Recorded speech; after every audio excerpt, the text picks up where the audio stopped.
Hello, Schrodinger's audience. Join us in a time of awful futures when a civil war is imminent. And unfortunately, Dominic can't join us this week, unfortunately. So we're down to two people in the final confrontation for the galaxy. And I'm Kieron Gillen, he, him. I'm the Chaos player. Which is basically the antagonist figure running the rest of the universe in this game. The game is Scions, which is a hack of the Paragon System, probably best known for Aegon and Deathmatch Island. It's about a civil war. It's about conquering the galaxy and then people falling out. So it's basically an Imperial hubris game, very directly inspired by the Horus Hersey and Warhammer, amongst other things. Anyway, I've actually and players introduce yourself clockwise. Alan, can you go first, then Stephen, please? My name is Alan, my pronouns are he, him, and I'm playing Silent Kyros, Lord of Scrolls. Do you want any more than that at this point, Kieron? I think, like, if you want to give you the basics, like, what your vibe, yeah. What is Silent Kyros' vibe? Yeah, well, I am Silent Kyros. I am bookwise. My legion is called the Scrolls of the Fist. And I have a hawk-like aspect, hooded, quiet, very fond of bread and water. Indulgence is not my game. I inherited from my father, the Emperor, the deep pools of my black eyes. And my gaunt form is usually hidden under a capacious cloak, the hood mostly hiding my oiled ringlets. Brilliant. I would say I'm going to give a question to both of you to ask her as well. The question is, like, how would your character absolutely kick the ass of Darth Vader? Oh, because Vader is so badly read. I don't think he fully understands his own history, let alone anybody else's. So yeah, no, it would be easy because I would simply look back at all the comics and then I'd have him by the ghoulies. Brilliant. Stephen, introduce yourself and a little about Salandris, please. Hey there. I am Stephen, he, they, and I am playing Salandros, who you may address as your Radiance. We are the Salandros, or properly Salandros the Star Eater. I am the only one here that acknowledges the terror that we must... the terror necessary for freedom. Exactly. They understand exactly what time it is. Mm-hmm. Brilliant. I'm going to call up the map because Stephen wasn't here last week, so we have quite the catch up to go. Alan, could you describe what's going on in the universe? I can pop up things as required. Yeah, I mean, the sense I get is that the Dark Age that we are seeking, because there cannot be a rebuilding before a Dark Age falls, and so there is a sense in which our efforts to stimulate that Dark Age took several steps forward last time. Yes. There is a wandering demon pirate who embarrassingly hijacked my fleet previously. We managed to confront the pirate, but not very effectively. So he went on to destroy both the planets that I previously controlled, Necromunda and Pyrus Alpha. But it was worth it. Pyrus Alpha, they knew the apocalypse was coming. It was heralded by my arrival. So it was no surprise, frankly, that they went happily while praying. We also had a biofleet turn up, which is a very nasty piece of work indeed, while and that, I have to say that's why I sacrificed the planets, so that both I and my brother could go and confront my sister. Sorry, could go and confront the Biofleet, and we kind of saw it off.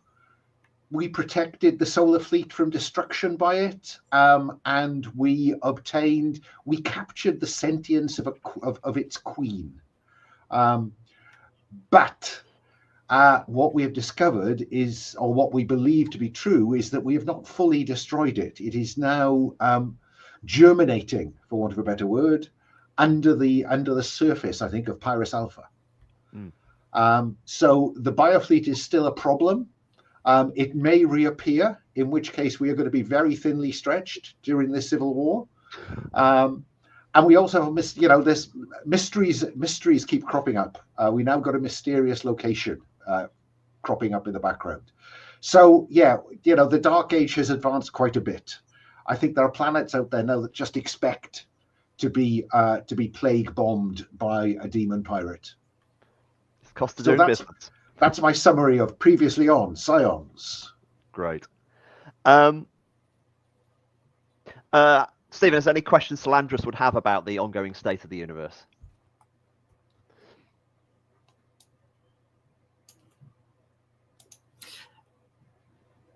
Has Zephyron been executed, Silent Kyros? Interesting, you mentioned that. I mean, that's an interesting question. Why not? It's fair to say that she has continued to seek to build bridges between the various factions. I frankly find it difficult. We had a very long conversation last time about my capacity to sacrifice souls willy-nilly, was the phrase I think that she used. It wasn't willy-nilly, it was entirely calculated. So yeah, it's a good question. I think that our sister is an issue. How our father is responding to our sister, I cannot tell you. Right. We are going to head towards the Civil War. There's various ways the Civil War initiates. Since we're doing a quite constrained playtest, it's the basic who has actually got the highest glory at the start of the actual final session. In which case, Silent Kyros has the highest glory due to conquering and also being here in all the sessions, which is a major bonus to getting highest glory. It's kind of lucky that Zephyron wasn't winning, to be honest. It's like genuinely, I'd have to go, oh right, that's actually an interesting playtesting question. Actually, no, it must be said that that Zephyron and I did end up winning most of last time. Yeah, I spent a significant amount of time being the princedom, saying you win all the battles, but they get the glory. My best Lady Macbeth, or Mr. Lady Macbeth in this case. So basically, the way the Civil War happens is it's going to start for a reason. Now, the most basic quote we start in Civil War is, do you think Kyros is actually is Kyros going to rebel? That's the easiest question. Do you think it's a reasonable thing that Kyros, if forced into a position right now, is going to try to take over the whole empire? Yes, because that's the logical outcome of this. Yeah, I think that Kyros is such a supervillain makes this one quite easy. I reckon. So what I think Salandros has been on what Salandros has been up to is on a mission across the last 3 years in discovering Silent Kyros' scheme. So that's kind of like the love letter setup. So it's a mission from a faction. You can choose whichever faction you would like. Who sent you on this mission? Ecology SI would be a good one. The Blade Guild would be another good one. And we describe how you undercover what Kyros' plans in his enormous secret vault. Because we've got a Doomsday Vault set up entirely. The other thing is, so if you want the Salandros, you want to describe how you discover the stuff, but there's one final thing you're about to discover at the end of it, which I think will ignite everything. So, what was that last bit? When we settle, but okay, I'm doing this in my head on the fly now. I think I will start by doing a quick kind of love letter thing. I'll do a quick scene with you with the side dreadnought of the Ecology SI, suggesting you investigate this. Then you describe how you uncover Kyros' plans to overthrow the Empire. And then I'll give you a one final beat at the end of that, which sets everything off. Okay, I just wanted that last bit. I didn't. Yeah. Cool. Okay, the scene I imagine, the Colour GSI Dreadnought came to you a year ago, and this is kind of this is the pre-credits of the TV show, because where was Slandrus? No one knew, and you are like, does Slandrus sleep? Oh.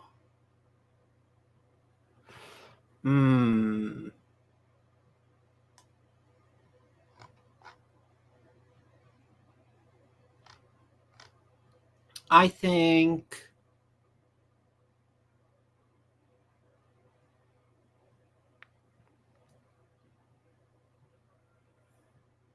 yes, but we don't talk about it. That's great. In which case, the opening shot is this enormous, like, ghost-like dreadnought around the size of your capital ship with its weird tendrils, closing in smaller and smaller and smaller until it focuses in your rest chamber, where all your kind of various Legion troops that they would know not to be rude to be aware that your radius is sleeping. And there's a small kind of psychic cough, and the side dreadnought speaks to you. And I'm sorry to disturb you. We have matters of import to discuss.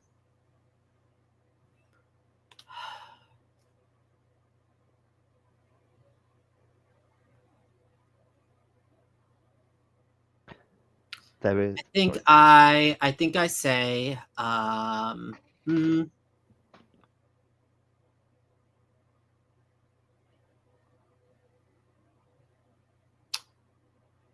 nod. Send your sacrificial envoy. That's perfect. And then flying beautifully out of the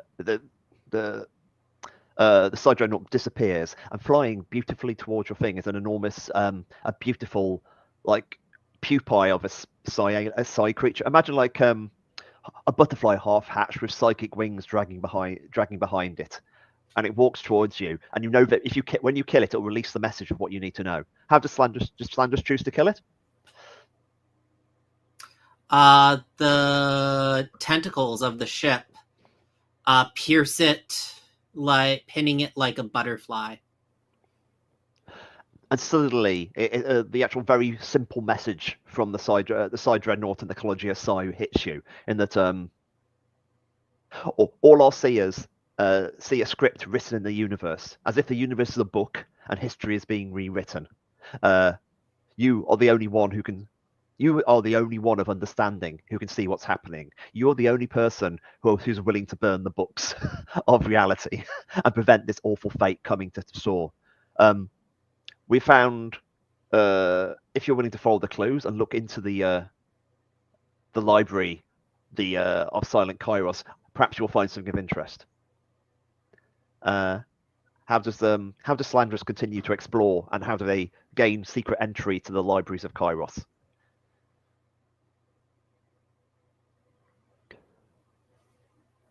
Oh, how do I gain secret entry? Ooh. That's the big question. The secret there. I think that. So there were all these planets being destroyed by by the pirates. I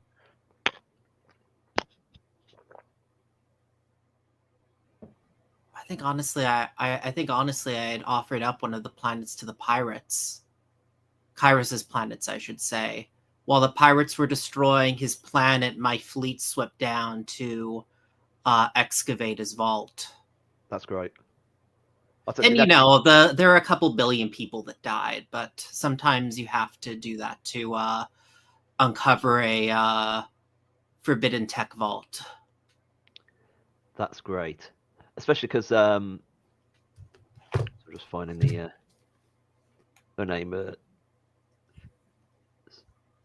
Finding the name of the pirate. The Reaver, I think I called him, but I haven't written up the sheet. Like the message you get to the Reaver to kind of destroy Necromunda. It's an enormous sacrifice, including several of Kyros's closest servants. But you find the secret of the vault, which leads you across the galaxy to a slowly constructed fleet and specifically a very intricate plan to actually strike against the Empire. A plan that is just going to action as you discover it. Kyros, would you describe how you assassinate Zephyr and Iron Eye? I invite him to dinner. Perfect. And what he doesn't know is that my portions of dried bread that we have shared previously have been seeded with an antidote to a dangerous neurotoxin. And so when I offer him a luscious meal that is not bread and water as a way of building bridges, I insert the neurotoxin into that, and he dies horribly at my table. She dies horribly at my table. Yeah. Zephran twitches and, suddenly realizes how many souls are being thrown away willy-nilly, and that includes her. And it crashes through the table. But Slandris, of course, knows and is able to actually ready the thing. The universe ignites in civil war. Right, I'm going to call up the map now. Again.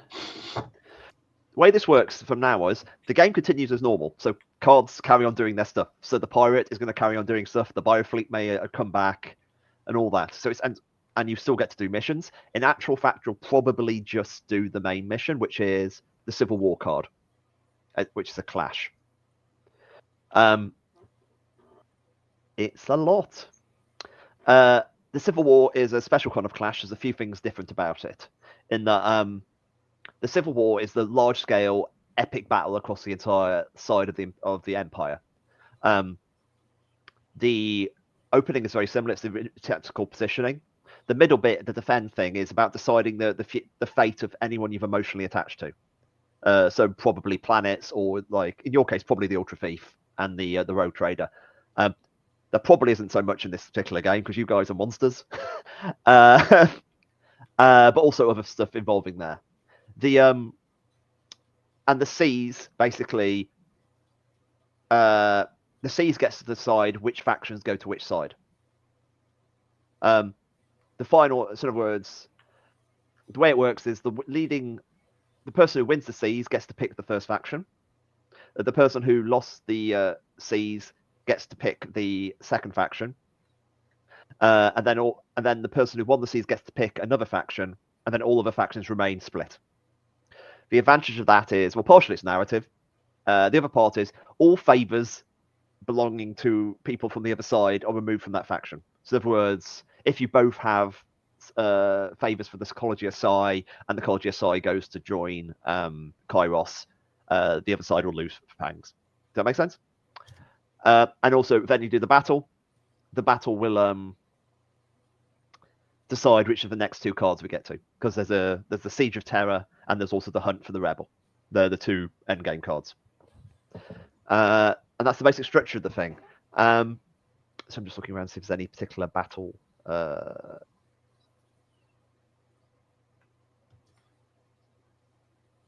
That's good. And we can sort of go from there. And the thing in this sort of situation, we don't actually have the kind of military setup. So in other words, both of you aboard your. Where's Kyros using to run this battle, by the way? Since you don't have a flagship anymore. No, I think probably I am running this from a bunker on Terra. Or does that make it difficult for one of your Caesar's defense? Well, if we're at the beginning of the Civil War, it's going to become a galactic civil war. So, like, your initial plans have been jumped in. I think having the initial briefing of war there is okay. Okay. Does that make sense? In which case, Yeah. you're probably in your flagship trying to head back to Terra. Would that make sense, or you want to be elsewhere?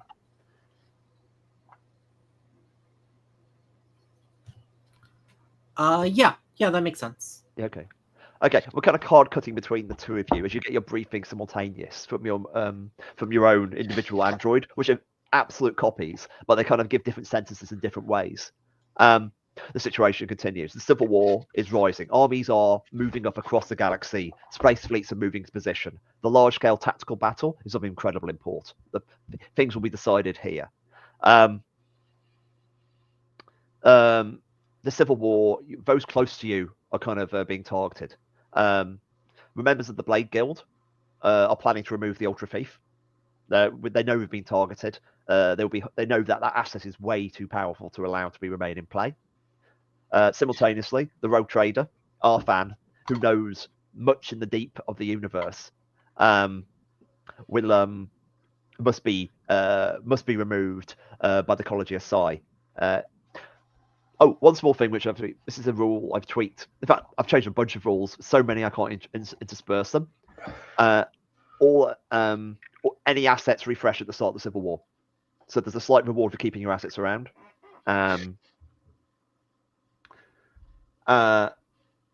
Or you can, of course, choose to gather people to your side in the battle.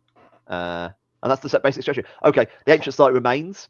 There are no missions calling you to there as of yet. And the demon pirate is heading off and starting to bombard. Actually, and plus, the demon pirate is still out in the galaxy, and the fact he has escaped is actually affecting the faith, as the people can't have faith in the Empire because the demon pirate is off doing their thing. Because there's no planets to be targeted, it means it will target a faction instead. I've also just remembered there is actually a couple of things. Slandrish, you actually get. I've ticked you up to 1 wound level, which meant that you've got an advance and lost the advance 2 sessions ago. Basically, you picked because we did the math slightly wrong. You picked advance a D6 domain to D8, so you can have that advance back if you like. Oh, okay. Cool. And you also can have a second advance of your choice because that's the one you got from completing the mission for the College of Psi. Should be. Oh, okay. Yeah. Basically, that brings you up to 2 advances, which is compatible with Kyros, who's on 3, but Yeah, that's fine. Yeah. Okay. I'm glad that in fact, when playing this game, I've been thinking I just play this game differently to people because I always go for the D10 advance first. But I'm glad to see that I'm not entirely alone in that, Stephen. And you get 2 favors in whatever faction you would like. Oh no, not Kyros, because these are the ones for the downtime. Just Stephen. I thought I was very generous. Yeah, well, just to remind people about the sub game in terms of the factions will go one way or the other. So there's definitely an argument to splitting them. Yeah, that's what I was thinking. Where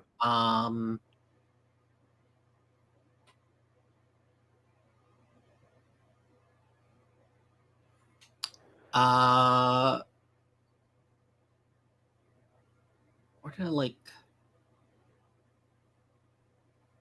Yeah, okay. I'll put one into the Imperial Army and the Collegia. We already established fictionally why the Collegia Psi might owe me a favor. I think.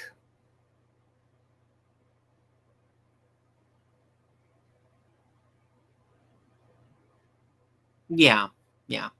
I mean, the Imperial Army owed Zephran a favor. Yeah. So maybe they're really pissed off at me. Yeah, I was like, Zephran was like the hero of both the fleet and the army. So it's this kind of like they've just killed the people they liked. So this weird nerd has just murdered this beloved hero of the Empire. So hate to say, Sonic Kyros, weird nerd. I mean, Zephran was also a weird nerd. Yeah, but they had more career. They were at least organized, and soldiers they won battles. They won things. That's the point. Life is unfair. Okay, right. Now we've got that established. This is the situation. Basically, it is a war across the entire galaxy for positioning. You'd see basically armies are moving to position. Specifically, the immediate tactical problem is Silent Kyros is aboard Terror. Like, can he use that to his advantage, or is he gonna, can it be used against him if you know him? That's a good thing to argue about the advantage. So as always, the positioning roll is getting a D10. Which you can use at any point in this conflict. I'm going to set up my actual dice pool, which is only a D8 this time because it's the first one. And you have to beat 12.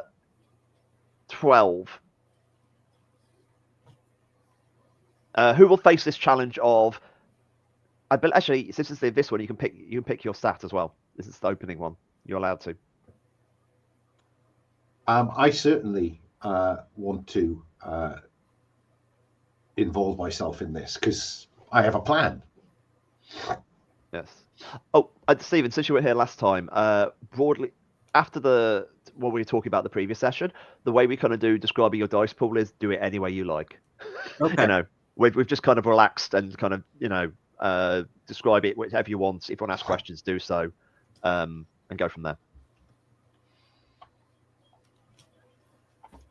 Okay, and I have a lot of favors. Should I just get rid of this Zephyrin bond? You can still spend. Yeah, it's a good idea. Actually, you spend bonds with Zephyrin even though they're dead because it's about fighting for the memory of Zephyrin. It's perfectly allowed. Oh, the memory of Zephyrin. Yeah, because it's bonds are kind of also like hate as well, so they can be for people you dislike. I want to murder Kyros so much, I'll spend a bond. So I keep that kind of conception of it. Or even I know how he thinks. I've read his book. Yeah.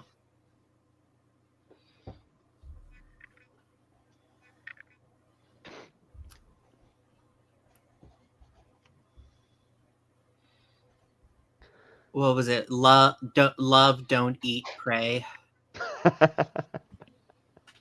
I will. Yeah, I will. So could you? So this first fictionally, what is happening in this first clash? It's the flash of. No. It's us kind of planning our things. Yeah, it's the planning thing. It's the basic. Okay. Yes. It's basically the high stage planning, positioning across the empire, what you're choosing to do, and getting ready. Yeah,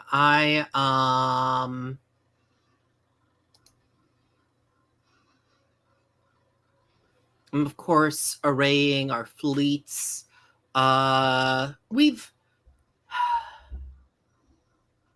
looted what is left of Zephyrin's fleets. Killed any of her loyalists. And seized technology of hers. That's where I'm getting this. Oh, right. I should bring up my die roller as opposed to just forgetting this all. Yeah. Where's the die roller link? Oh, sorry. Let me lob it in the chat. As a thing, this is also. I'll say this because we've been kind of playing it anyway this way. But one of the things I'm changing is, you always get your reputation. So it's always your name, one domain, and a reputation because that's basically true anyway. And it's the reputation just how you do it, rather than like whether it applies. Because you can always apply a style of how you do it, I think. Yeah. Because I'm trying to simplify it a little.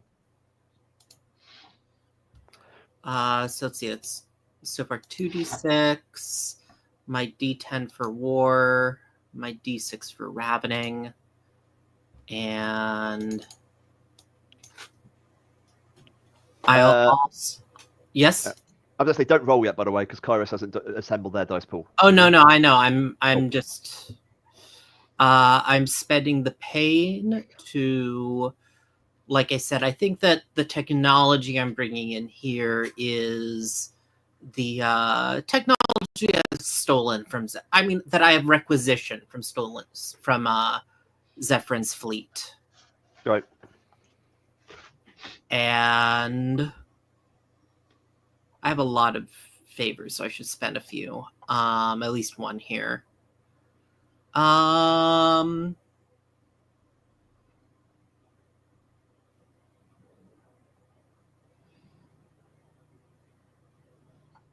Yeah, I let the Solar Navy know that they should repaint any murals they have of Zephyrin with Salandros, since I will be their new hero. Fantastic. That's a beauty. I want to see that visual in the story. Right, have you got your dice pool assembled, Alan? Yeah.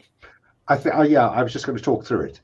Cool. So I am Silent Kyros and I am Bookwise. So I think that we open with a flashback to me planning this.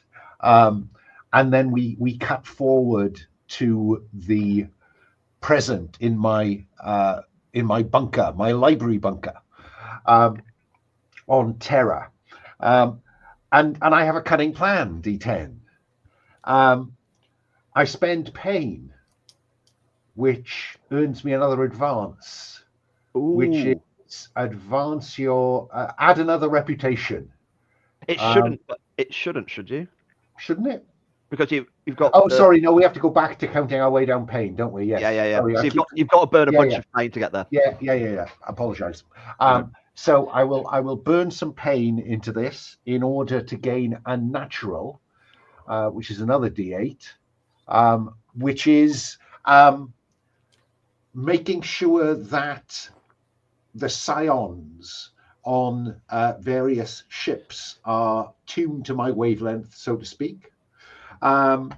So that's 3d8s, a d10, and I will call in a favor from the Blade Guild because I need to kill some people. Perfect. Yeah, all this sounds reasonable. And then roll. I'd say don't roll. Okay, I'm gonna give you what, like, since it's been a week or 2 weeks in the case of Stephen, I'm gonna give you one suggestion. As in, there's no refreshers of actual favors until the end of this, and in other words, there's 5 challenges to go before the end of the Civil War. Oh, that is fair. Spending favor, and this is only to gain a D10, so it's a relatively small. So I would personally not spend the favor. Hang on, I'm just trying to work out how to get rid of it now. That way. Okay, 3d8 and a d10. Let's take a chance. Right. Fantastic. Roll, gentlefolk. Okie dokie. That is a 17, an 8 and a 9. That's really with good. No d4. Yeah.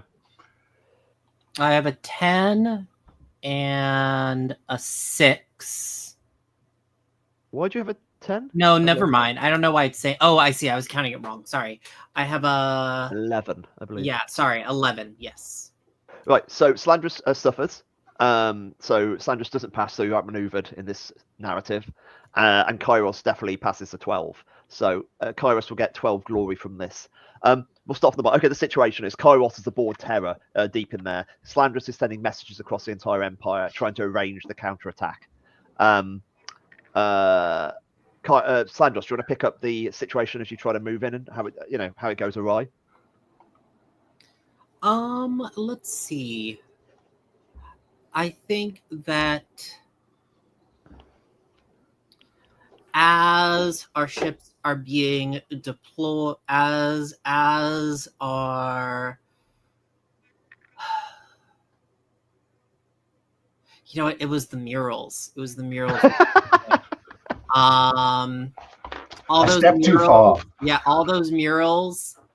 Those were part of Kyros's plan. He knew that's what would happen. And as the Navy fleet starts to repaint the murals, it turns out each and every one of those was a nanite virus waiting to be disturbed. Awful. Like just the face, Zephyr's face on each was just a nanite cache waiting to be switched.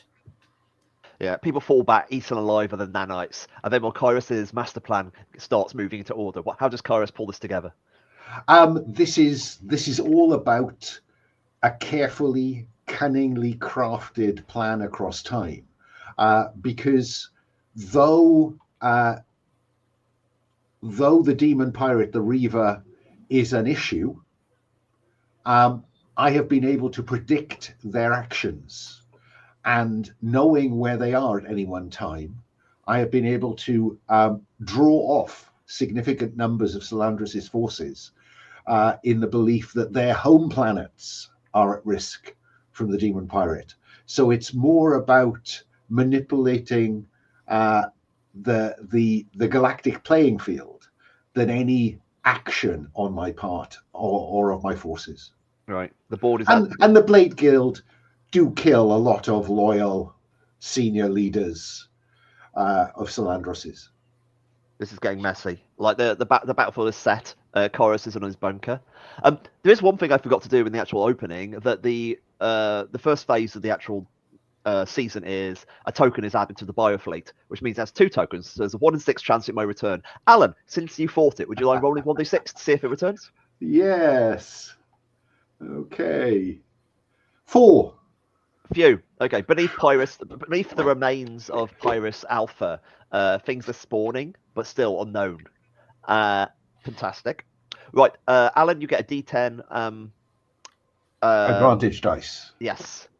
However, since it was only the opening bit of a clash, sorry, a struggle they're called. I haven't renamed this card yet. It is reasonably okay. Right. Now we're in the Galactic War, which is really kind of nasty. It's all going off. In this kind of like Kyros, of course, is still at the Terror, so he's in a real good position to kind of get in to dissolve everything he needs to. But the fleets are tearing each other apart. A lot of diplomats are going everywhere to try to secure things. Specifically, the Ultra Thief, Kyros's right-hand woman, and also Dagger, is being hunted by the Blade Guild, who know that she's too dangerous to be a free agent for anybody, and they're using this excuse to cover it up. At the same time, Arfon, the rogue trader, the man who's experienced time and space, is going to be murdered by the Princedom. Searching for somewhat deluded revenge that somehow the person who'd been to the demonic realms had actually is responsible for the death of his lover. So that's going on. But reality is, who's going to join what side for this final battle? Will you choose to defend against one of these things, or would you rather go and choose your allies for the final battle? Kyros, I believe since you've got high school, you've got to say which one you're doing first.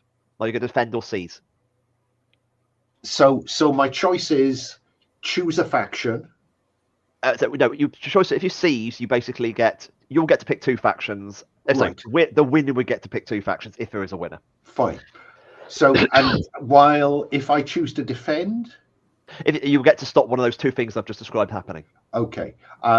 Then I will seize. That makes sense. Slandrus, what about you?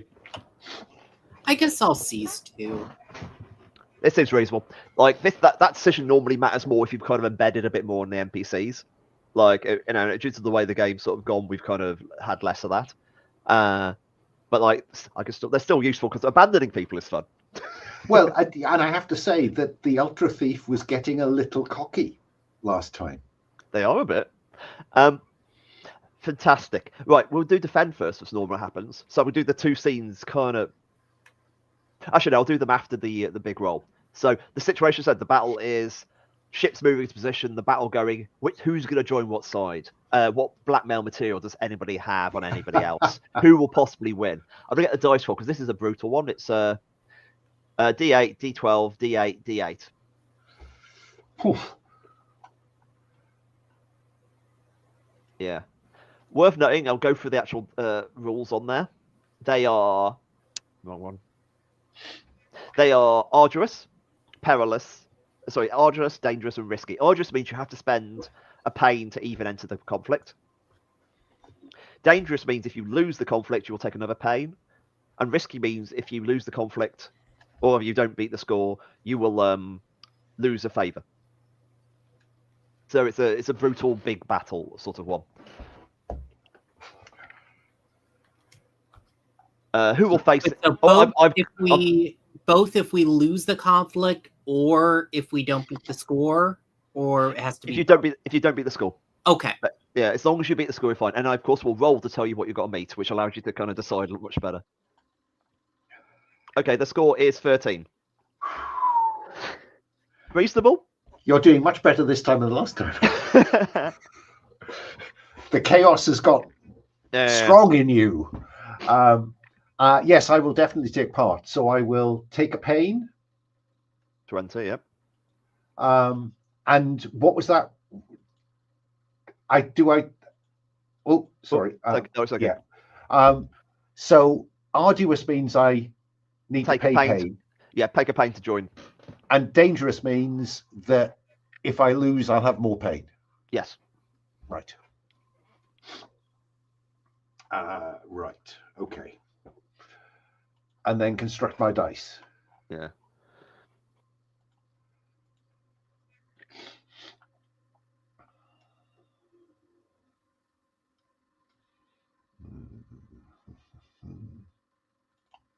Oops. Cunning. And oops, a daisy.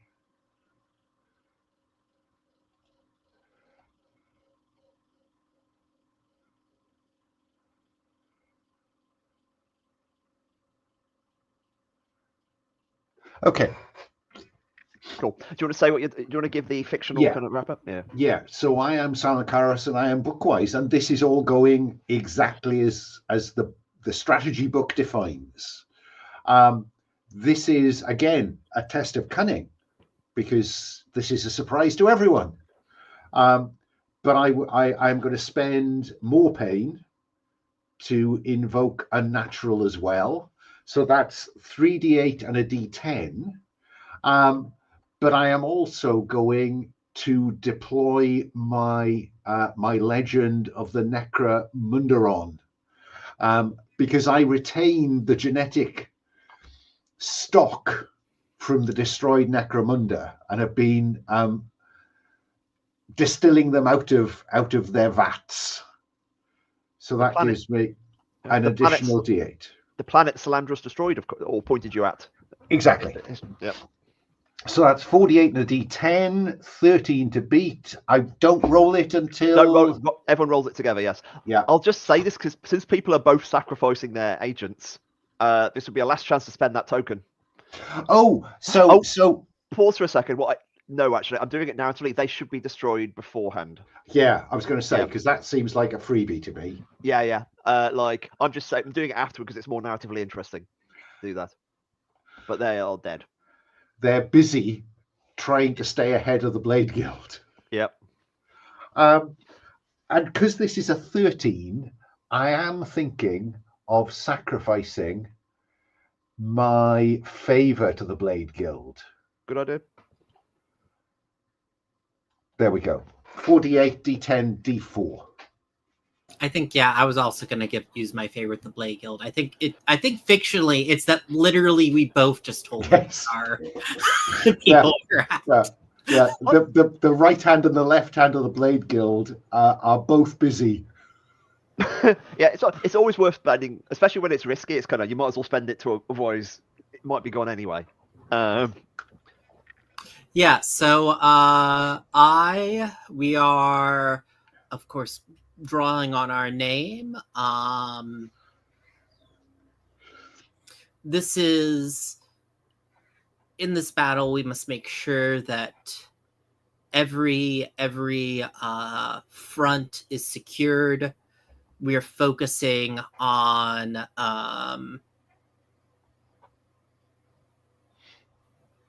we imagine that we are just crashing through the Terran system, basically making us solar system level. Oh, sorry, I'm getting too into the fiction. But I am crashing through Terra, ravening. I am touching on war, also drawing on technology. Kyros has his plans, but in the end, Kyros is a weak man, not a scion. Truly. He has plans. I have brutality. Yeah. So I am rolling in total 2d6, a d10, 2d8, and 1d4. Nice. Good luck, gentlefolk. Ooh. So let's see, I have 8 and a 5, 13, 17. Yeah. 8 and a 4 and 3 on the d4. So 12, 13, 14, 15. Actually, so you both succeed. So that's well done. So Kyros gets 7 glory. Salandros gets 12. Oh, did I get any glory last time? Because I did beat it. Yeah, you didn't beat. You do get 1 point of glory. It's one of I said this last time. It's one of my favourite weird small rules. I know. You always get one. You know, it just feels slightly better. I'm not sure why. Okay, the situation. Okay, the everyone's situation. Slandros is ravening through the position. There's a shadow war going on between the Blade Guild, as in the Blade Guild is kind of 7 glory here. Yeah, Kyros gets 7. You get 12. Oh, okay. But I thought I beat the other one, so shouldn't I get half? You didn't beat the other one. I didn't. Oh, okay. No. Yeah. You got 1 less, I think. What was the goal? What was the target for that one? Let me scroll back and discover. 12. Yeah. Oh, okay. Sorry, I thought I. Okay, Yeah. Yeah, you got 11. Yeah, you're right. It was really unfortunate. So, do I describe how I What? those bits? Yeah, you describe how your plan always works, and Salandris picks up and discovers how they kind of get the uphand in this political struggle. Okay, so basic situation. There's a whole full-on war between the Blade Guild. It's going down like really hard, and that's basically it's like the Blade Guild's got knives at the throat of almost everyone in the Empire. This is almost like okay, who's going to be in charge of controls? This is really what's bad. How does Kyros kind of plan goes into action?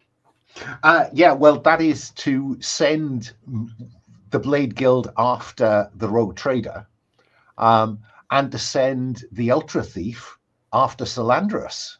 Nice. Let's behead the beast. But I think that Salandros played this well in as much as that ravening, that kind of almost random destruction through the system, is something that surprises me. And so that is why I have to abandon my bunker on Terra and seek an escape. Fantastic. Right, Salandros, what about you? How do you secure this tactical position in the siege? Oh.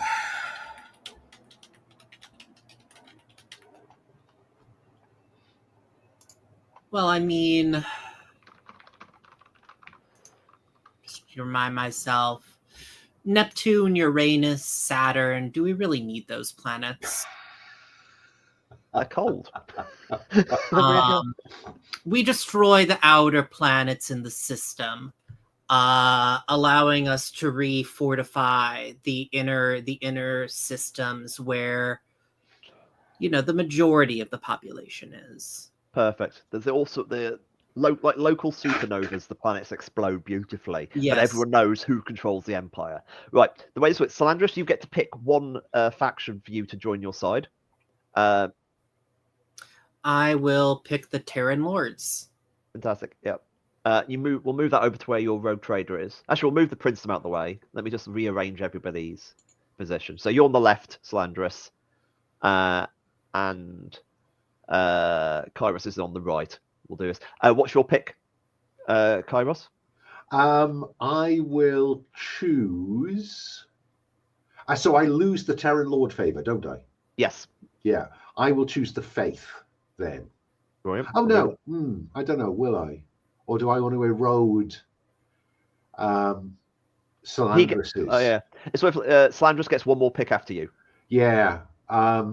So I think I will take the Faith and hang on to that.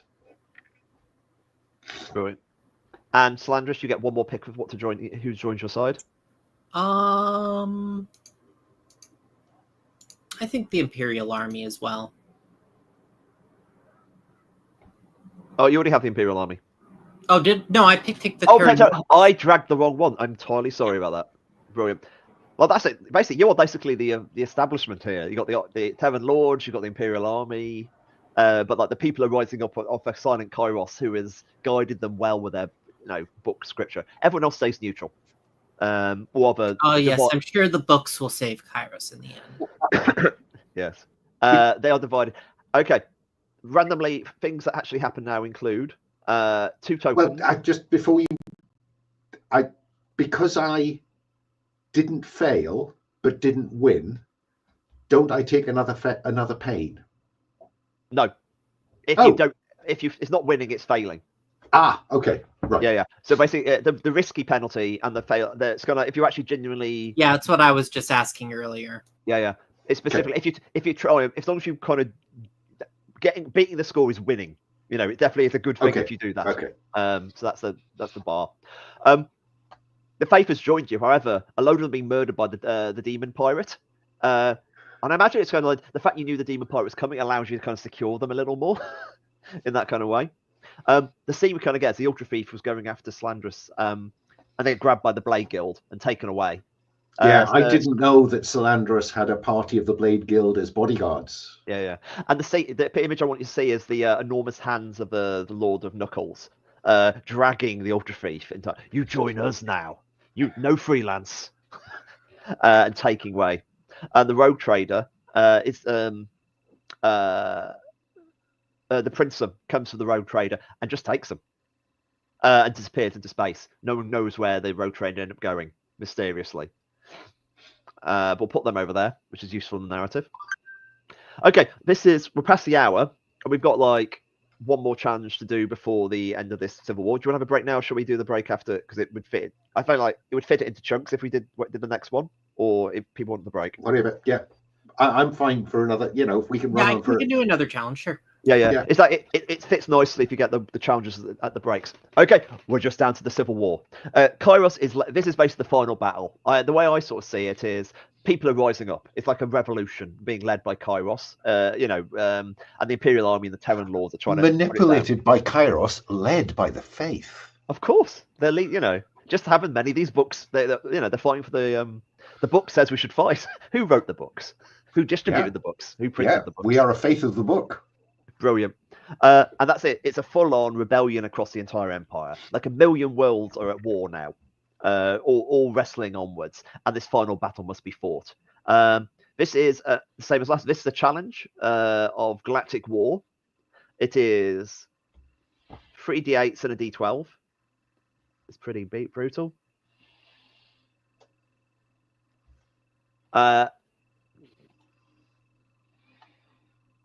13. Who will?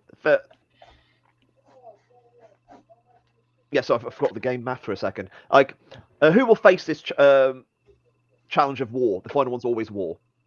Absolutely. However, you get to add the fact whoever won the seas, which was Stephen. You get to add a token.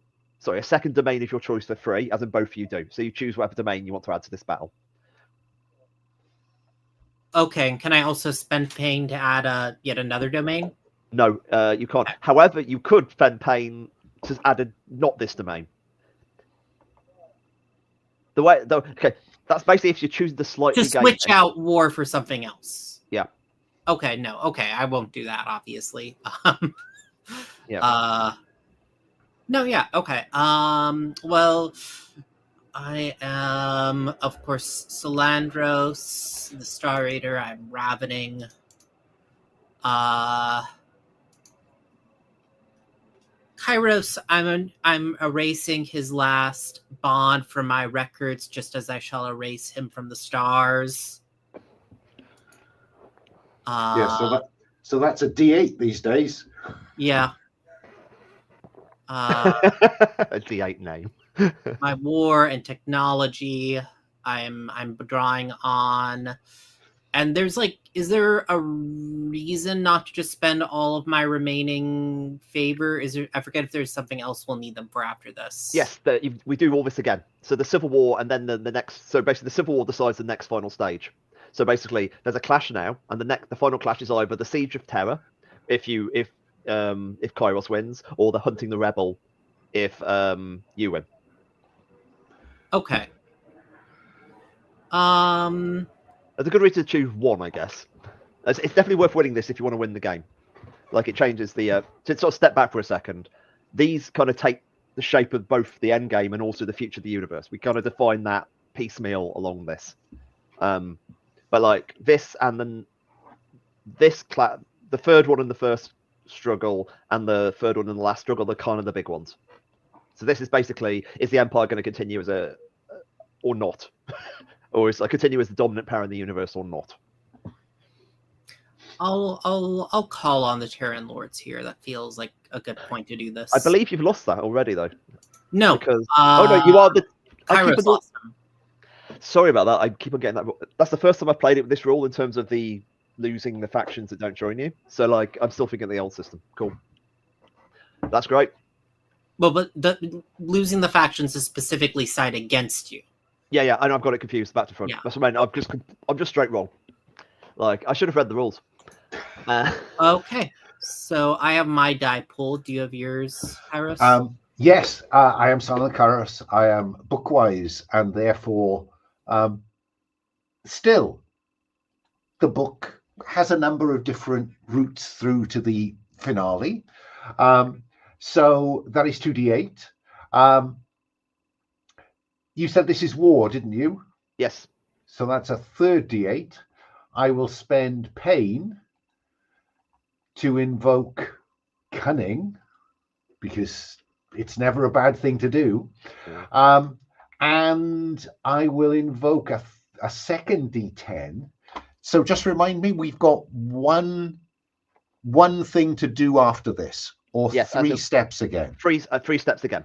Okay, then in that case, I will. Remember, you've got the advantage for the tactical one if you haven't spent it. Yeah. So I'm going to spend that advantage dice now to get 2d10. I'm going to go with.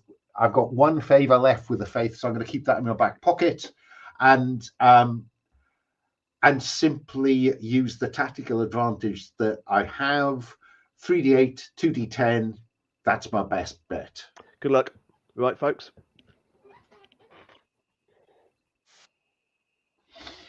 Ooh. That's 15 for me, I think. Yeah. An 8 and a 7. I got 16. Oh, that wins the Civil War then. Okay, so both of you passed, which is great. Ooh, those favors are counting now. That was the thing. I spent the favor. Yeah. Yep. Okay. The situation. So Kyros will get 6 glory. Slandris will get the full 12. And it's worth noting that no one takes any of the penalties because you both passed. Is the thing. Okay. The Civil War is raging. It looks like it could consume the galaxy. Kyros, do you want to describe how the revolution nearly succeeds? It almost succeeds because the whole point was to hand Terra to Salandros and make it look like it wasn't meant to happen. And then the Terran Lords had told me that they would rise against him, trap him, and kill him. And yet they didn't. How dare they? Millions of troops, guns everywhere, fighting the street. How does Salandros win the day? Salandros, the tactical genius, decided to give the capital of the empire to me, and that was somehow going to ensure his victory. I didn't have enough blackmail on those Terran Lords, obviously. Yeah. They have no shame is the problem. No. Well, the thing is, it was your blackmail versus me quite literally having the blades to all their throats. That's brilliant. In the end, my armies sweep across the system. I think that, let's see here, because I called on the Imperial Army as well and the Terran Lords. I think that, I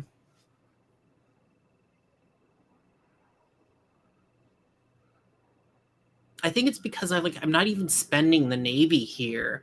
I think it's just that, like, all across the system, I just basically put as many humans as I can fit into like launch pods, and just launch them at every planet of Kyros's.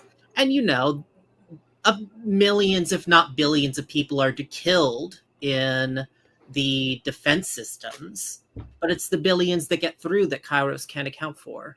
I mean, in the end, it doesn't matter. Like, Kyros is trying to win a battle of like, oh, if I get the right leaders here, but it doesn't matter if you have the right leaders if you're willing to sacrifice billions. What's that Stalin quote? Quantity has a quality all its own. Yeah. Faith is very powerful, but sadly, heavy ordnance also is extremely powerful. Kyros, bombs are falling amongst you. People are dying. What's the moment you realise that you've lost and you need to run? It is that point when I am kind of proceeding through the system past the remains of the outer planets, expecting to simply coast to Terra and find the Terran lords have prepared the throne for me. And instead, all this happens, and suddenly,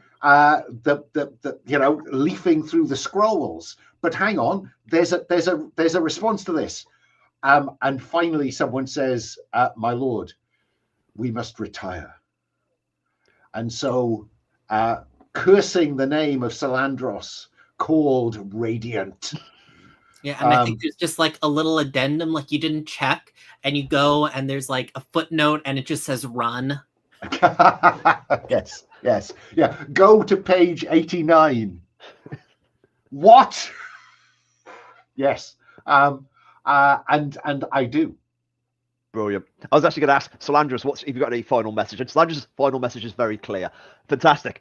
Scions is running. Can they escape? We'll find out in the next and final part of Scions. See everyone back in like 20 past. Okay, we'll step back in, and we are into the next Civil War chapter. We'll go to the Hunting the Rebel. There's one actual bonus. Salandros, you get the Civil War card with a token on. That's basically a D8 reputation. It should be flippable, but I've completely failed to actually put to do the back of it yet. But basically, it's an asset card you can use because you won the Civil War. Okay. Yeah. And the new one is the Hunting the Rebel. Okay. It's a new month, so it's a new season. It's the beginning of the actual season at the same time. First thing we do is we put another token on the Biofleet. Salandros, do you want to roll to see if the Biofleet come back? Is it roll a d6? If it's a 1 or 2, we have a problem. Oh yeah. Oh no, the Biofleet still remains quiescent. Small mercies. Yeah. It's could it be worse? Oh, it probably could in this game. Do you want to roll if the Faith rebels, Kyros? D6. Yes.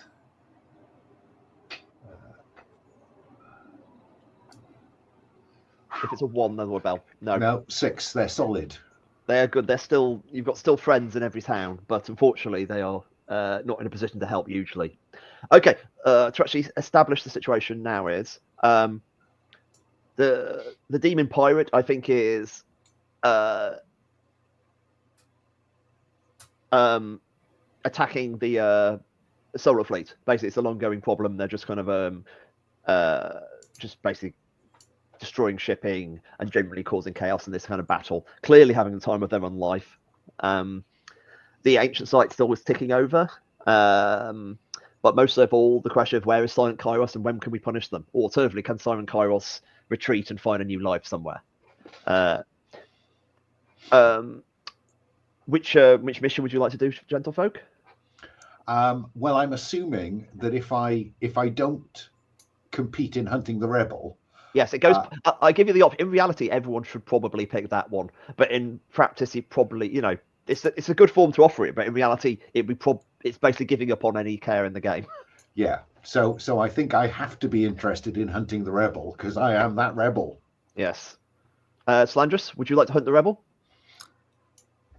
I mean, of course. Does the Pope shit in the woods? Yeah. Yes. All right. The situation is the first stage is a 3-stage thing again, as in it's a 3-stage struggle. Is that the word I use? So the current situation is, where is Kyros? Or rather, you're going to find Kyros. There'll be a final confrontation between your forces. And the question is, who's going to be in the tactical position then? So this is a challenge with whatever domain you choose. And it's basically who gets the D10 in the when you actually currently meet. And Kyros will kind of say, "I get Kyros. Can you? Where would you think you'd be hiding? Where are you actually going to go to try to meet?" I think I would be hiding in the ruins of Pyrus Alpha. That's great. I love that. Pyrus Alpha's course it used to be a desert planet, but it's now actually a living flesh planet. It is blossoming. Yeah, it's beautiful. Like if you're doing biosensors, you can't find you. So that's the position there. Right. I'll set up the dice pool. It's only a D10 to begin with because it's a basic thing. Oh. Ouch. Ow. 15. Remember, this one could be worse. I mean, obviously, that's not great. But, like, if you don't get this one, it just means I get the D10.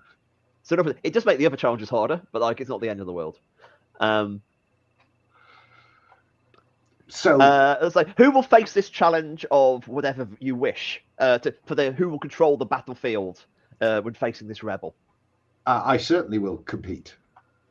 Brilliant. I will compete. There's like no cost to competing in this one, right? There's no loot. Yeah. This one, the first stage. Then I'll definitely compete. Yeah. In normal Paragon games, yes, quite often. In this game, no. I've decided the opening one should be a warm up essentially. Well then, I am Silent Kyros and I am Bookwise and I am incredibly cunning. But I also am making use of my increasing amount of unnatural talent by spending pain, which means that I gain finally that advance, which is another reputation. Yes, and that another reputation is undefeated. Brilliant. But would it be a D8 reputation or D6? D6.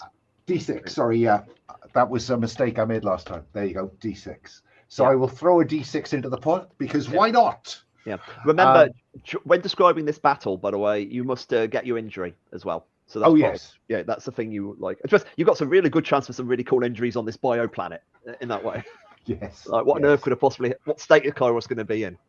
And I'm going to sit on the small favor I have left with the faith and go for 3d8, 1d10, 1d6, and that will be it. Right. Okay, I will. Let's see here. I, of course, am Salandros the Star Eater. I'm ravening. I'm drawing on my Domain of War here. Along with spending the pain to also make use of my more advanced sensing equipment to sniff out whatever Warren Kyros has decided to scurry into like a mouse. Brilliant.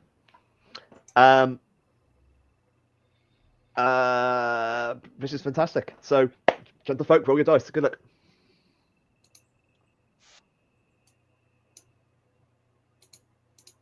Oh, a miserable 8. Salandros does it. I got a 15, yeah. Okay, and you failed it. Right, okay. Kyros, so describe how your setup is entirely like... So that's like 15 glory then. That's 15 glory. Like this is like a very glorious, just like scouting the terrain. I'll say this could be a perfect... You've got 3 more, then you get your name. I know. Yeah. Like honestly, yeah, very like this could be a perfectly brilliant plan because I think the situation we've got is it's incredibly hard to make. You've arrived here. It's incredibly hard to make plans because the whole place is fucking alive. It's like it's imagine you fought the Kyros at least fought this thing but you were fighting them trying to hide and live alongside the amorphous, terrible nightmare terrain. It's like you don't want to just live here. You want to basically use chemotherapy on the entire place. Well, I think actually that makes me. Oh no, sorry. You described first Kyros because you. I mean, the sad truth is that this is the first time that we in the narrative know that the biofleet is blossoming. You don't know the whole fleet. You know it's. No, we know that this has changed. So I arrived at Paris Alpha expecting to find a charred rock. And what instead I have found is this living planet. So all bets are off. and I fail miserably because all of my resources are deployed trying to hold off this verdant, growing planet. Yes, and we're not. That's why I fail. Yeah, and like we say, we're not able to detect you because of the organism, but we basically send down payloads of viruses to activate its immune response. Ooh. And I think that Kyros is eventually driven out of whatever bunker he's been hidden in because it's overwhelmed by, I imagine, like human-sized white blood cells. Sorry. No, that's good. No, I meant to like driving him out. Like, I think that's the next bit. Like, this is what's going to happen. You know what I mean? That's the situation. So you're going to be driven. Like, you're going to drive Kyros out. So like, then the next bit will be like following. Yeah, no, I get that. That was where I was leaving it at. Yeah. I love it. So you get that D10 advantage for an immune system. Yes. Yeah. Brilliant. I love this. Okay, the situation is so Kyros desperately trying to get out of this place, but unfortunately things happen. Now, this is the defend or siege stage. The siege stage here is kind of different. It's like basically in the siege stage is you decide whether the winner of the siege decides whether Kyros lives or dies. That's the like you don't do it in this particular bit, but like it will be in the final conflict. And the defend also establishes facts about the universe, which can actually either they'll come to true after the game ends, or in the final scenes. In other words, in the final descriptions. The two defends are one. You get one. Slanderous will be forgotten. Is one of the things. They could die, but like the Slanderous's reputation will be like just gone. They'll be written out of history. Lost in the Dark Ages. Yeah. And the other thing to defend against is the universe becomes pretty peaceful. The universe is going to become an abomination. There's going to be no Dark Age. It's going to be kind of very mild and a slow deterioration. And civilization will slowly die in a very peaceful, calm way, like someone dying in their sleep. So they're the two things you're going to defend against, if you want to. So your choice of defending or killing Kyros. Or in the case of Kyros, choosing Kyros to live. Well, I think it's fairly self-evident which one I'm going to be interested in, which is surviving. I'll defend. At being forgotten. Yeah. So you don't need to declare until the dice are rolled. But it's like okay. Stephen, I put a note in the chat. Don't forget to tick the advantage you've just earned. Oh, is there a place I tick that? Down on row 4950. Oh, okay. I already had just saved it here in my die roller to remind me I had it. And I've also we haven't done Kyros's physical deformity yet. No, and I think that is infection. I think that I am becoming biofleet material. So my third bleeding eye is now supplemented with infected by the biofleet. Yeah. I love Kyros is becoming increasingly supervillain looking as this story is going along. I mean, Slanderous kind of started supervillain looking, but Kyros has embraced it as things have progressed. Okay, I will do the C's roll first, which is of course quite a big dice pool again. Actually, it's a slightly different one. Well, worth noting this is Hunting the Rebel, which is D10. It's challenging, dangerous, and risky. Sophisticated, because it's quite a complicated planet. It means you have to spend a favor to enter the challenge. Oh, wow. So the faith, my last favor. Yeah. If you don't have a favor, you spend the pain instead. So the faith, the only favor I had left. Yeah. They've abandoned me. Yeah, this is for Hunting the Rebel, which is you're trying to keep your name. I reckon that. What do you reckon this is? Let me just check the things. I reckon this is the challenge of.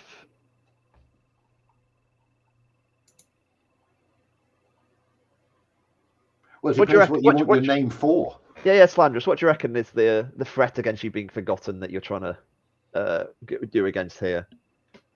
Well, I mean, feel like it's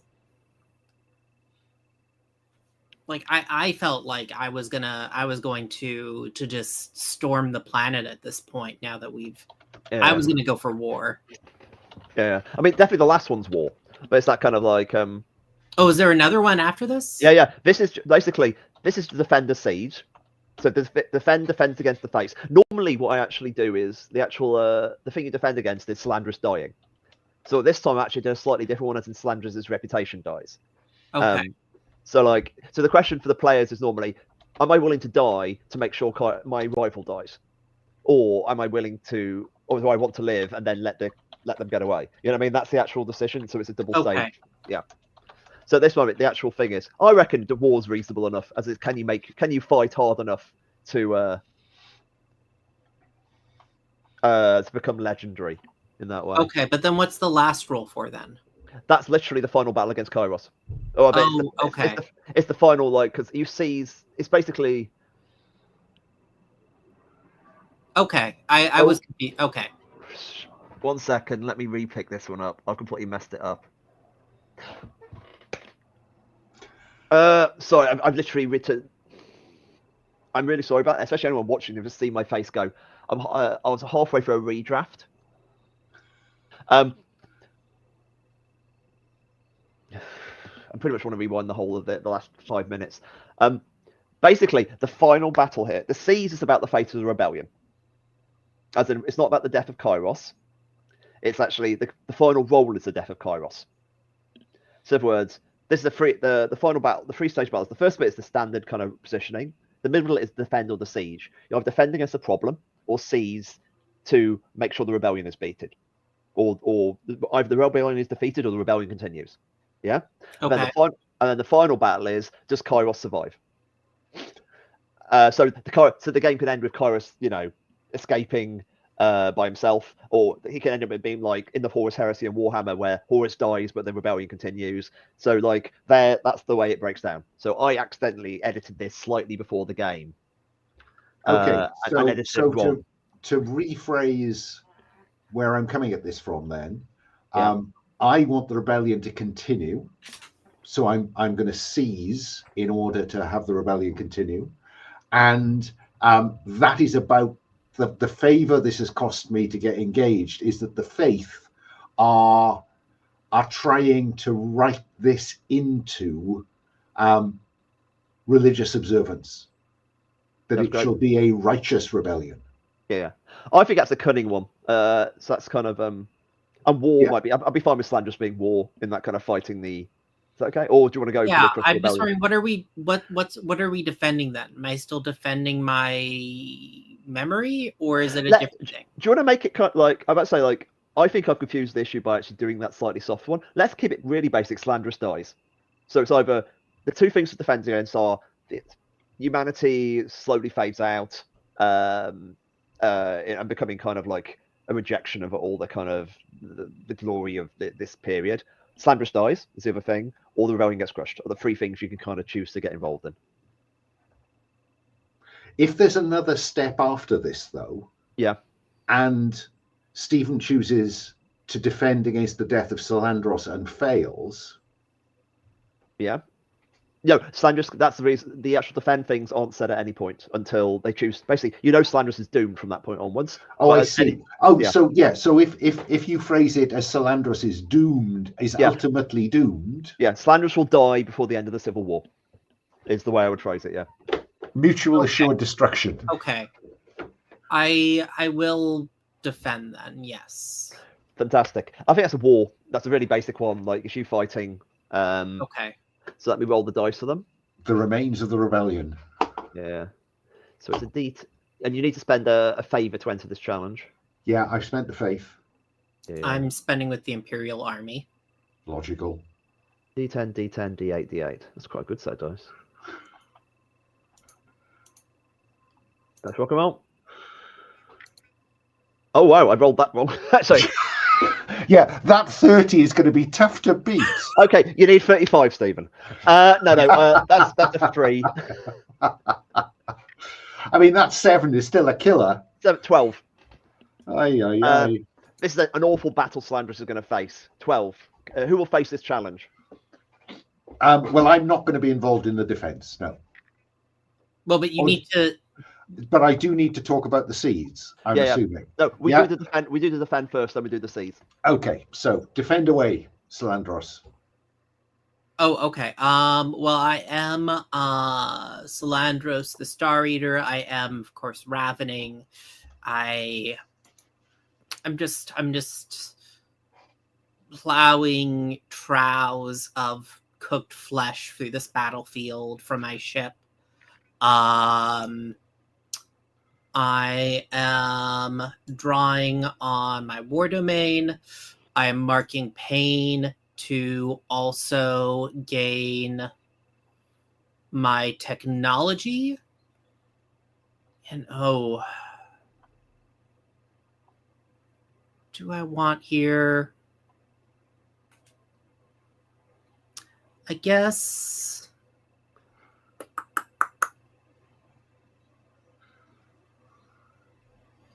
I'll take the risk, I guess, on that last one. I'll spend my last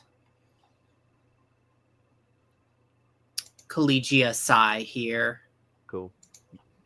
You definitely you still have a D8 and the D10 as well, so they're kind of like not insignificant.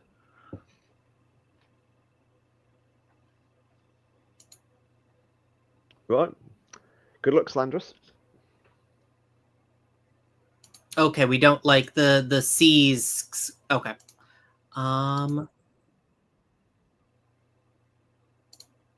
Okay, that's easily 15. enough.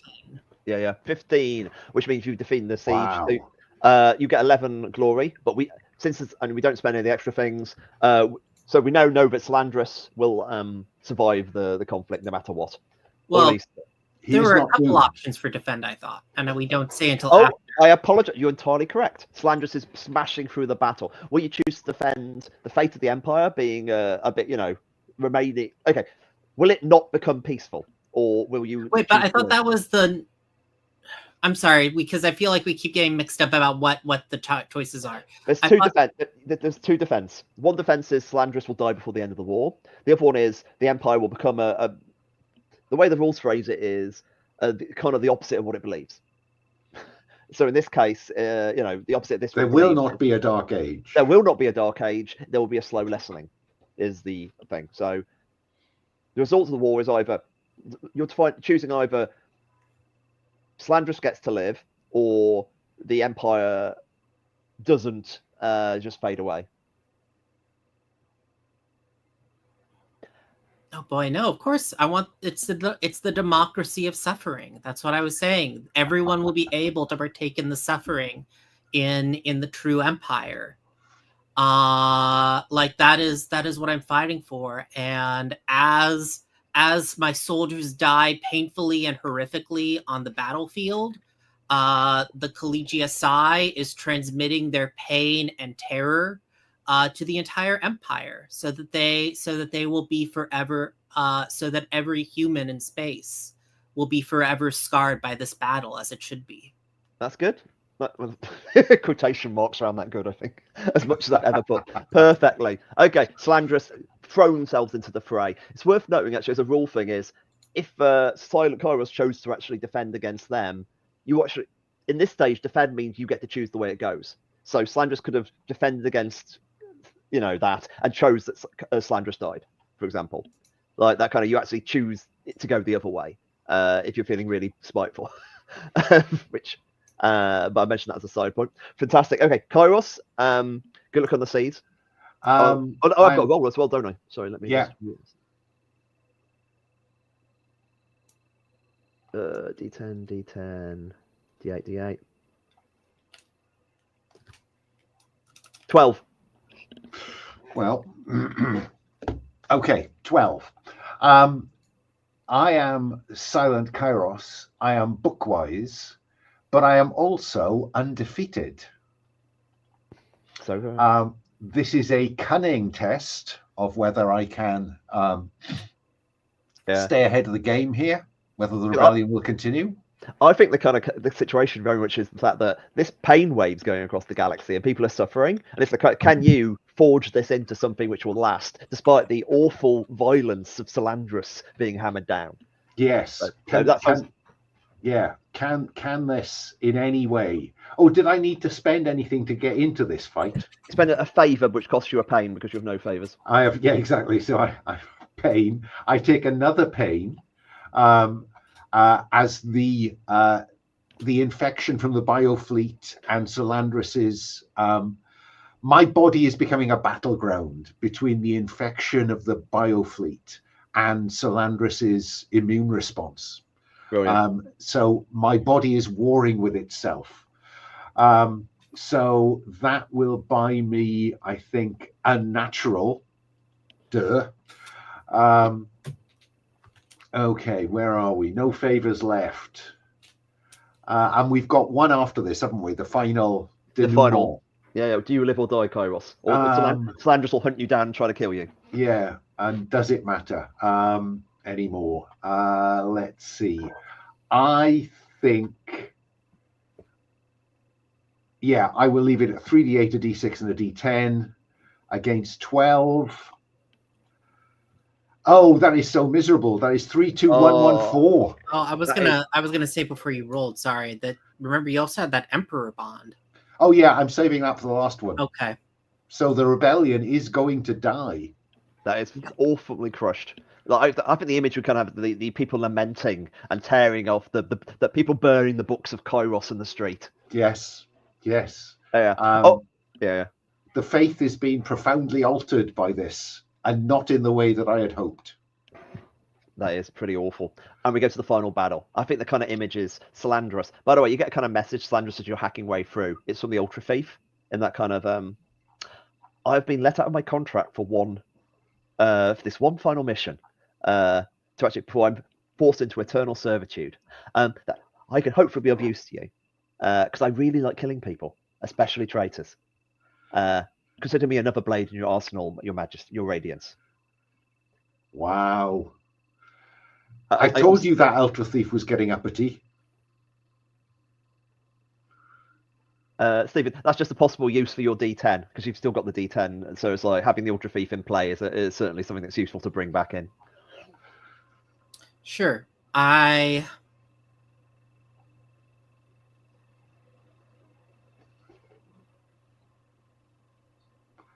So this is the final confrontation. Yeah. In fact, I think Salandrus is like you landing on this flesh planet and trying to basically find Kyros before they can escape. Like Kyros is, in my head, is he built a ship made of flesh, which somehow your psychic ability has carved it. And finally, the Paragons meet, the Scions in this space. Do you want to I want to describe each person's entrance. Salandrus, do you want to describe your entrance into the battlefield here? We talked before about how I had a sort of specialized solar chariot. I think I am writing that down because of my damage. I think I'm now actually I almost feel like there are tendrils that come out of my body and interface with the chariot now. And I have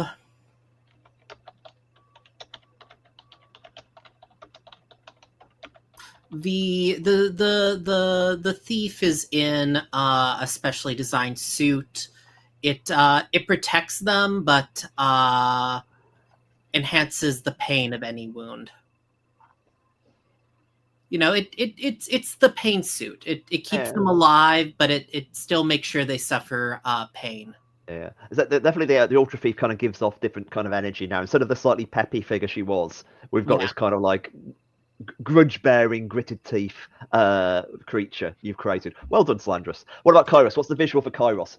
I think the visual for Kyros is that when we first saw the Emperor was in this kind of mechanical life support system.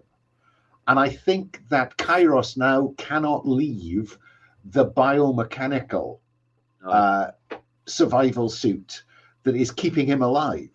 And within it, we see, the front plate is a gelatinous see-through layer, and within we can see there is barely anything of the identifiable Kyros left. If it wasn't for the ringlets, we might not know who was in there. Great. Okay. This is actually the first time you two have met face to face since the betrayal of your subordinates. Like, Kyros, I'm going to suggest something now. Feel free to exit, but it's an idea that struck me. Like, I think Slandrus, when looking in your armory and researching, you've discovered something else. Like those mysterious assassins right at the start of this. They were people you had arranged to start this whole sequence of events to try to lead to your ascension. Yes. And that's the other final awful truth about your evil plans. Is that good? Yeah, and I mean, they appeared out of nowhere, didn't they? Yeah, void pockets. This is a teleportation thing. Yeah, I think those void pockets open now, and we see them going back in time to kick off this endless cycle. Yeah, okay. Maybe this time they'll do it. It's like the Terminator. They'll be back. Okay. You two, this is last time you fought. Do you want to talk before you fight? Is there anything Slandrus would like to say to this heretic, this betrayer, this murderer? And not in a good way.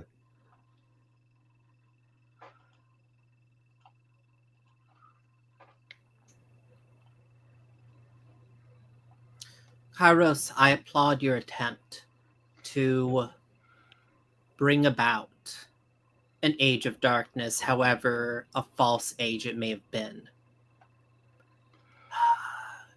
Humanity will know greatness only through suffering. And with this battle, I will bring suffering eternal to humanity. Or no, I say with your death, I will bring suffering eternal to humanity. And I think that probably Silent Kyros can no longer speak, but he can channel some unnatural forces, and that is that this is not the end, Salandros. It is the beginning of a cycle. This will never end, brother mine. We are bound together forever, whatever happens.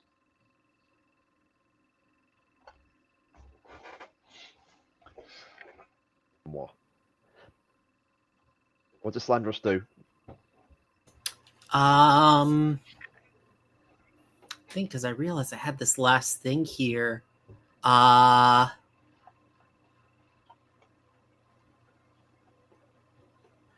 think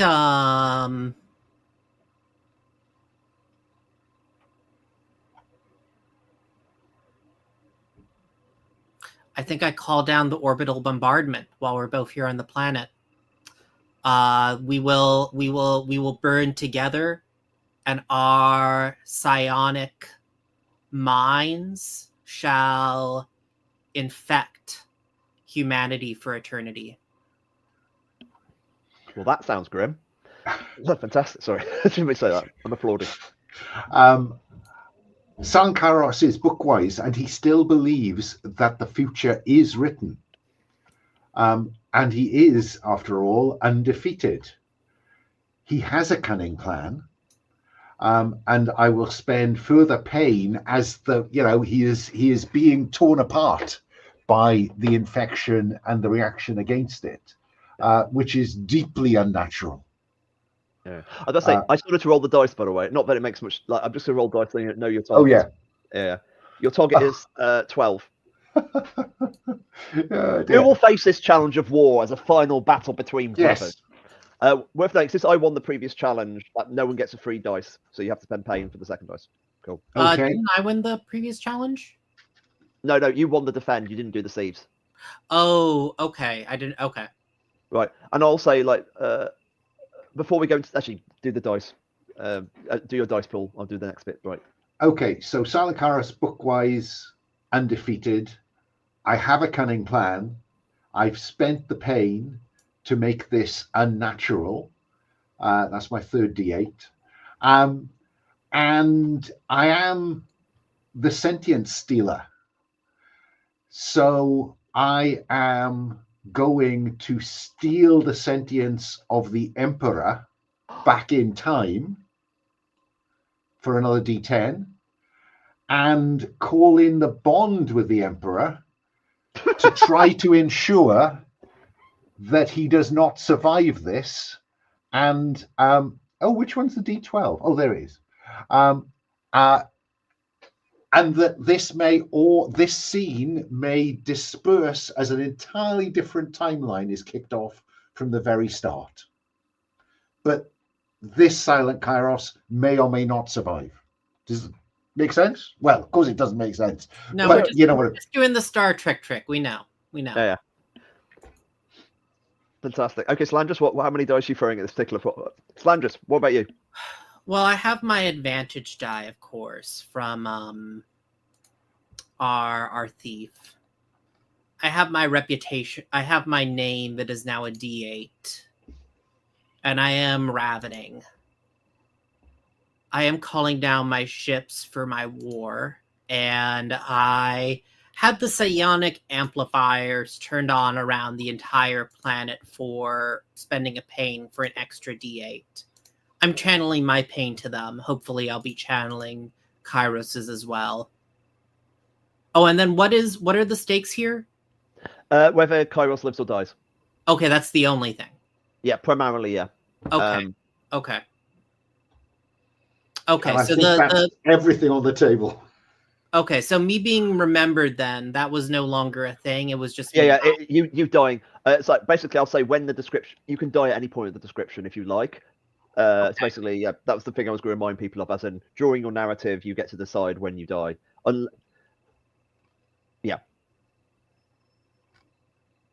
Wait, why is my reputation up to a D8 now? That should be D6. Your glory 88. You're over 80. Yeah, but reputation is advanced separately from... Oh, yeah. Sorry, I got the wrong name. Yeah. Okay, so I have my name, my technology, ravening, which should be a D6. I think because in the code it's incorrectly programmed to look at your glory. Right. I must have cut and paste something, yeah. Yeah. I have my name, the advantage die. I am also I haven't used this yet, the Pirate Eater. Cool. I think that I think each of those satellites, they just have one of the pirates that I captured that season. They are the transmitters. That's nice. You get the D8 for being the victor of the war. If you want to spend that bet now. I also get another D8 there. Okay. Yeah, you got a token there. Yeah. I'll move that. Let's see. Is there anything else I have that I should be spending? I think that's it. Right. Big dice pulls. Go to 12. Let's see what happens. Good luck, folks. Christ. Oh, interesting dice. Will you look at that? I think the Emperor has come through. Yep. Yeah, the big boys. So that's 15 versus 17. Yeah, 18 versus 15. So you both pass. So you both, for those who care about glory, Slandris gets 6, Kyros gets 12. Both you pass, but Kyros. So Slandris, you want to describe your? Okay, Scott. Since there's enough dice rolls, let's establish the situation. Kyros is doing enormous fucked up stuff with the timeline, trying to basically sprint off a separate timeline so Kyros lives. Slandris is trying to murder him before that happens. Slandris and also the assassin is kind of going in. Of course, I think you could probably kill Kyros if you wanted, couldn't you? Because it's about saving the other Kyros. So Slandris should feel absolutely free to murder him. But also, if you want to kill yourself in the process, feel free. So yeah, with this awful fleshy planet, battles going off everywhere, bombardment coming down from the heavens, portals in time and space, and into this frenzy steps Slandris. I'm quite literally destroying myself, Kyros, this whole planet. I think even like the planets, like this whole, I'm just transmitting like our death wail to the galaxy to write it onto the human psyche. Every human into the future will be born with the death wail of this planet implanted into their mind. Brilliant. Not brilliant. So there's a lot of quotation marks I've got to like fill in here. So is Slandrus die in the process in that awful like? Yeah, that was the plan. Yeah. This psychic bomb hits, but Kyros, however, ever bookwise, has a plan. Even as people scream and die across the universe. And I think that the last kind of eyes meeting across this painful, destructive chaos is Kyros saying, "You think you've won, brother, but only this time." And Kyros dies. But then the camera kind of shows the environment kind of wobbling, and then we're in the same place. Kyros is just as ruined. The rebellion is dead, and so Kyros gets to live on in this body at war with itself, knowing the rebellion is dead, and he's never going to leave this planet. But he's alive-ish. That's awful. I get the kind of fantastic. Okay, and then we kind of, I think the awful image of this kind of planet, and it's starting to hatch, and the kind of the if you remember, you weren't here for this, Stephen, but the High Fleet has the face of the person they're using to guide it. So when this place is sort of hatching, you're starting to get individual attack creatures, each with the kind of the curls and the dark eyes of Kyros. And across, basically, this universe is kind of pretty bad right now. Like the Emperor probably died in the psych. The Emperor, his fate is uncertain because basically the awful horror of Slandrus's death has kind of reduced everything to kind of an awful apocalyptic church. It's kind of like the faith of Slandrus is the way I see it. In that all we believe, exactly, all we believe in is pain, and his pain is what we have. And the chanting of Slandrus's name only ever done as screams. And the only person not touched by the awful mind melting destruction you threw upon them is Kyros, the one sane person looking at this awful universe you've begat between you. Right, and anyone do a small epilogue for each of your characters? Slandrus, and you want to? Obviously, you being dead and reduced to a psychic scream, there might not be much. You actually basically summed up what I was going to say for my epilogue. That was the impact Slandrus was hoping to have on the galaxy. Brilliant. And Kyros? Well, Kyros, as we move forward in time, because I was checking which dice got me that win. And it was the psychic stealer and the cunning, and he's been too cunning for his own good. And the sentient stealer is not just that he tried to do away with the Emperor back in time, but that his sentience is now at the core of the biofleet. And so he sees this galaxy, this universe, but he is a not quite mindless, ravening biofleet. He has just enough sentience left to know that he is no longer bookwise.